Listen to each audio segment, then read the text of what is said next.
Hello again. My name's Gabe Zollner. Caught a little bit of Megan Kelly this evening, and she had a couple of guests on that are Muslims, and they're talking about the difference between radical Islamic Muslims and Muslims in general. Now, there's a guesstimate of 1.5 billion Muslims in the world. 1.5 billion Muslims. And out of which a percentage, 10, possibly 15%, have been radicalized. Now, what they have been taught to believe is that the world that they're in is hell in comparison to the world that's waiting for them once they leave this world, especially if they leave this world as a jihadist, having killed infidels.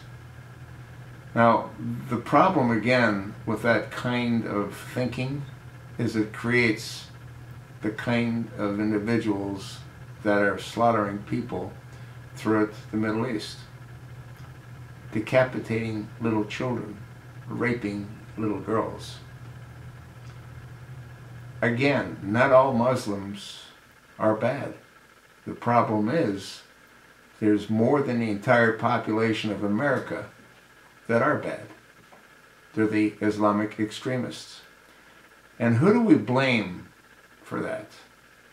Well, you can take a child and you can mold that child into whatever you want. You can mold that child into a loving, caring person, or, as the Islamist extremists do, you can mold that child into a monster that looks forward to and relishes death. Who in their right mind would strap an explosive device to their body, kill themselves, and kill innocent people?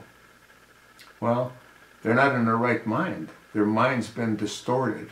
It's been twisted into the belief that where they're going is going to be utopia in comparison to where they were.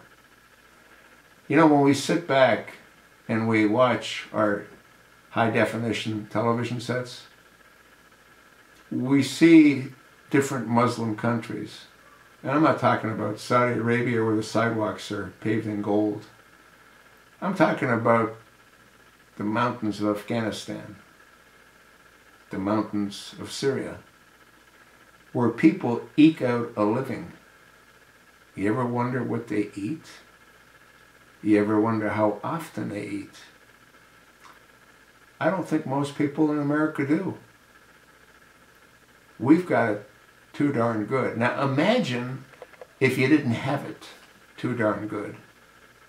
Imagine if you had a meal once every 2 or 3 days, and the meal that you had, you probably wouldn't have, other than you being as hungry as you were or are.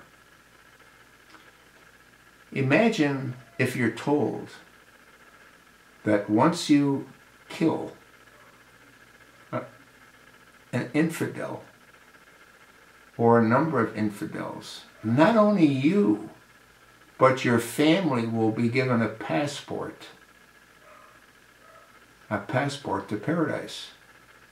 Why do you think the jihadist extremists celebrate when their son or daughter blows themselves up? Because the children, in their twisted beliefs that they've been taught, believe that paradise is waiting for not only their loved ones that committed that horrific crime, but for them as well. By them having done what they did, they ended up providing a passport for their family members. That's why they celebrate the death. It isn't very difficult to take a young mind and twist it into whatever you want to twist it into, especially if you're brought up in a very harsh, cruel environment. Men are revered. Women are used for conveniences: cooking, cleaning, and sex. They circumcise women. They remove their clitoris. They don't want the woman to have any wants other than to be used by their husband. And he can have as many wives as he can afford to have. The whole thing's insane.